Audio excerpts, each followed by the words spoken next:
اور جس دن وہ پیدا ہوئے اور جس دن وفات پائیں گے اور جس دن زندہ کر کے اٹھائے جائیں گے ان پر سلام ہے۔ اور کتاب یعنی قرآن میں مریم کا بھی تذکرہ کرو، جب وہ اپنے لوگوں سے الگ ہو کر مکان کے مشرقی حصے میں چلی گئیں،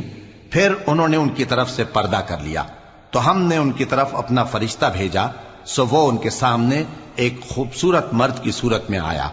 مریم بولی کہ اگر تم پرہیزگار ہو تو میں تم سے بچنے کے لیے رحمان کی پناہ لیتی ہوں۔ فرشتے نے کہا کہ میں تو تمہارے پروردگار کا بھیجا ہوا یعنی فرشتہ ہوں، اور اس لیے آیا ہوں کہ تمہیں پاکیزہ لڑکا بخشوں۔ مریم نے کہا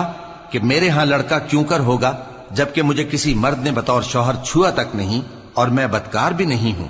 فرشتے نے کہا کہ یوں ہی ہوگا، تمہارے پروردگار نے فرمایا کہ یہ مجھے آسان ہے اور میں اسے اسی طریق پر پیدا کروں گا تاکہ اس کو ہم لوگوں کے لیے اپنی طرف سے نشانی اور ذریعہ رحمت بنائیں، اور یہ کام